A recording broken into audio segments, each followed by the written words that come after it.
సాధారణంగా యోగులు అంటే సంసారాన్ని వదిలి అడవుల్లోనూ లేదా హిమాలయాల్లోనూ తపస్సు చేసుకుంటారని మనందరికీ నమ్మకం. కానీ ఒక సాధారణ ఉద్యోగిగా గృహస్థుడిగా ఉంటూనే అత్యున్నత ఆధ్యాత్మిక స్థితిని చేరుకోవచ్చని ప్రపంచానికి చాటి చెప్పిన మహానుభావుడు శ్యామాచరణ్ లాహిరి. లాహిరి మహాశయులుగా పిలువబడే ఆయన ఆధునిక కాలంలో క్రియాయోగాన్ని సామాన్యులకు పరిచయం చేసిన గొప్ప గురువు. ఓం క్రియా బాబాజీ నమః. లాహిరి మహాశయులు 1828 సెప్టెంబర్ 30న బెంగాల్లోని నదియా జిల్లాలో జన్మించారు.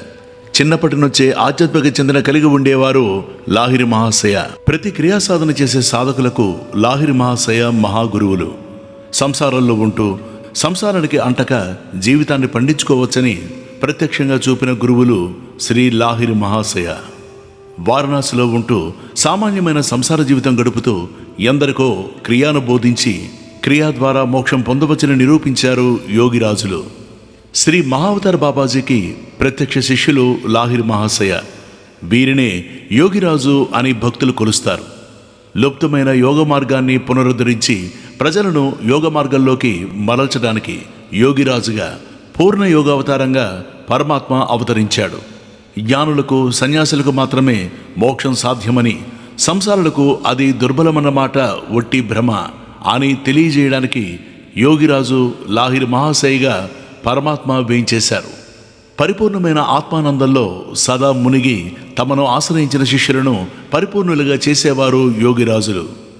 శ్యామాచరణ లాహిరి బెంగాల్లోని గుర్ని గ్రామంలో సనాతన బ్రాహ్మణ కుటుంబంలో 1828 సంవత్సరంలో జన్మించారు. ఆయన బాలునిగా ఉండగానే తల్లిని కోల్పోయారు. ఆయన బాల్యమందే కుటుంబము వారణాసికి బదిలీ అయింది. ఆయన విద్యాభ్యాసం సంస్కృత కళాశాలలో సాగింది. ఉర్దూ, బెంగాలీ, సంస్కృతం, ఫ్రెంచ్, ఆంగ్లంతో పాటు వేదాలు కూడా అభ్యసించారు. కాశీమోనితో యోగిరాజులకు వివాహం జరిగింది. 2 కుమారులు, 3 కుమార్తెలు కలిగారు. ఆయన తన ఉద్యోగంలో భాగంగా 1861లో రాణిఖేట్కు బదిలీ చేయబడ్డారు. అక్కడకు వెళ్ళటమే వారికి అస్సలు ఇష్టం లేదు. కానీ తప్పక వెళ్ళి అక్కడ కొంతకాలం ఉండి మళ్ళీ జాబు మార్చుకోవాలనే ఉద్దేశంతో రాణిఖేట్కు వెళ్ళి అక్కడ చేరారు. ఓం క్రియా బాబాజీ నమః. సామాన్యంగా రోజులు సాగుతూ ఉండేవి. లాహిరి మహాశయ కుటుంబం వారణాసిలోనే ఉండేది. లాహిరి మహాశయ ఒక్కరే రాణిఖేట్లో ఉండేవారు. ఒకనాటి సాయంత్రం వ్యాహిరికి పెడుతూ ఉంటే ఆయనను వెనక నుంచి ఎవరో పిలిచారు. ఎవరా అని తిరిగి చూస్తే అర్థం కాలేదు. పిలిచిన వారు ఆయనను రమ్మనమని కొండలలోకి తీసుకుపోయారు.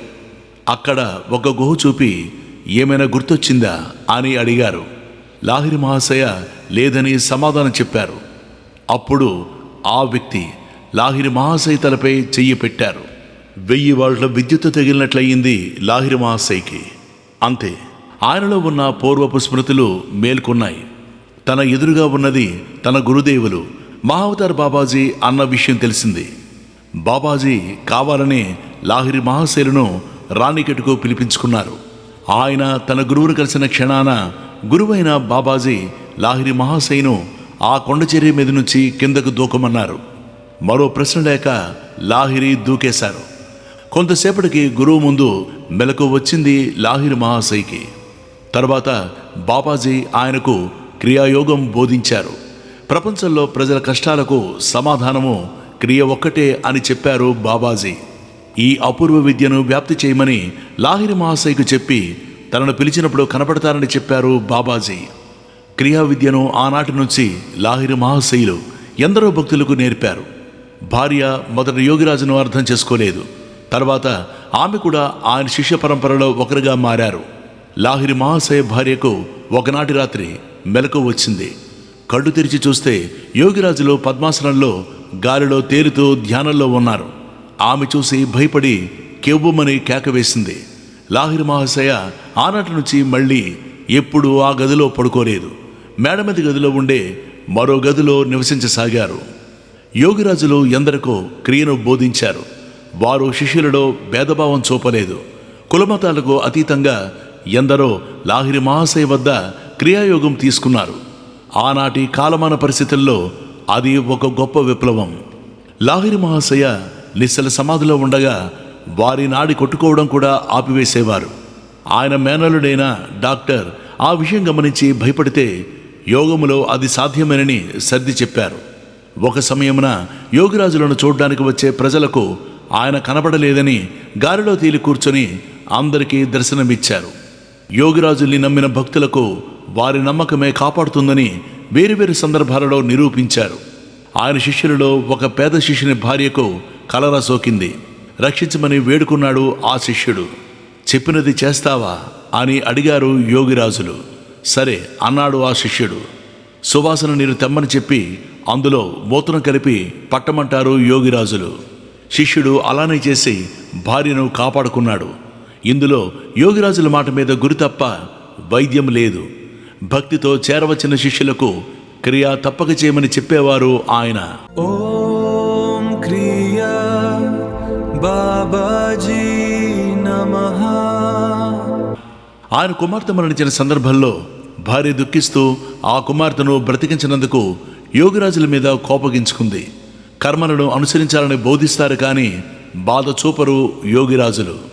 సంసారంలో ఉంటూ తామరాకుపై నీటి బుట్టులా మెసలిన యోగిరాజులు సంసారులు ఎలా ఉండాలో చూపారు అనడానికి ఇది ఉదాహరణ.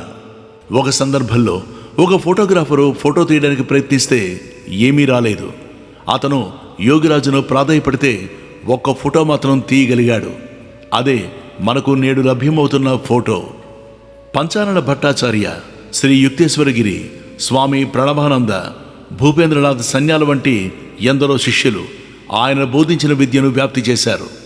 ఆయన శిష్యులు ఎందరో తర్వాత ఈ క్రియా పరంపరను కొనసాగించారు. ఓం క్రియా బాబాజీ నమః. ఆయన ప్రతిరోజు క్రియా అనుభవాలను లిఖించి బెంగాలీ డైరీలలో తర్జుమా చేసి ప్రచురించడానికి తన శిష్యులైన పంచానన భట్టాచార్యకు మాత్రమే అనుమతి ఇచ్చారు. వారి లీలలు ఎన్నో మనకు ఆ గ్రంథంలో లభ్యమవుతున్నాయి. పరమహంస యోగానంద ఒక యోగి ఆత్మకథలో కూడా లాహిరి మహాశయ గురించి ప్రసక్తి ఉంది. యోగిరాజు బోధనల్లో ముఖ్యంగా క్రియా ద్వారా పరమసత్యమును ఎలా తెలుసుకోవచ్చో చెప్పారు. ఏదో రోజు మనము సర్వము వదిలి వెళ్ళిపోవాలి. అందుకే బ్రతికి ఉండగానే పరమాత్మతో సంబంధం ఏర్పరచుకుంటే మరణానంతరం పనికి వస్తుందని చెప్పేవారు. భగవంతునితో నిజ సంబంధాన్ని కలిగించేది క్రియా మాత్రమే. రోజువారి జీవితాలలో ఆటుపోటులకు కృంగిపోరాదు. సదా పరమాత్మతో అనుసంధానపరుచుకుంటే అన్నీ వాటంతటవే సర్దుకుంటాయి. క్రియాయోగ ద్వారా ఆ సంబంధము సాధ్యమే. గురు శిష్య పరంపరలో తప్ప ఈ క్రియాయోగ ఎవ్వరూ ఎవరికి బోధించరాదని లాహిరి మహాశయ నొక్కి వక్కాణించేవారు. ఆ సూత్రము నేటికి క్రియాయోగులు పాటిస్తారు. క్రియాను గురువు చెప్పినట్లుగా పాటించమని, గురువు మీద నమ్మకంతో ఉండమని చెప్పేవారు యోగిరాజులు.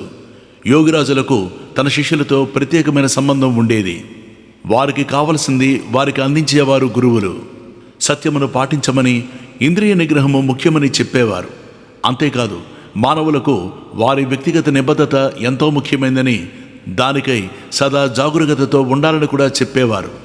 ఆయన తన అవతార సమాప్తికి ముందుగానే శిష్యులకు చెప్పి అందరి సమక్షంలో తన శరీరాన్ని వదిలిపెట్టారు.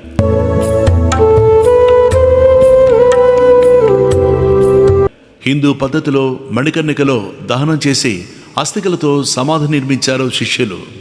వారణాసిలోని సత్యలోక్ అన్న దేవాలయంలో ఆ సమాధిని దర్శించవచ్చు. యోగిరాజుల గృహము గురు పూర్ణిమకు భక్తుల కోసమే తెరవబడి ఉంటుంది. త్రైలింగ స్వామి వంటి మహాయోగులు కూడా ఎంతో భక్తితో నమస్కరిస్తారు యోగిరాజులను. సామాన్యమైన రూపము దాల్చిన అసామాన్యమైన శక్తి యోగిరాజులు. కేవలము మానవులకు సంసార బంధము వారి సాధనకు, కైవల్యానికి, మోక్షానికి బంధం కాదని నిరూపించడానికి పరమాత్మ దాల్చిన అవతారమే యోగిరాజు శ్రీ శ్యామాచరణ లాహిరి మహారాజు.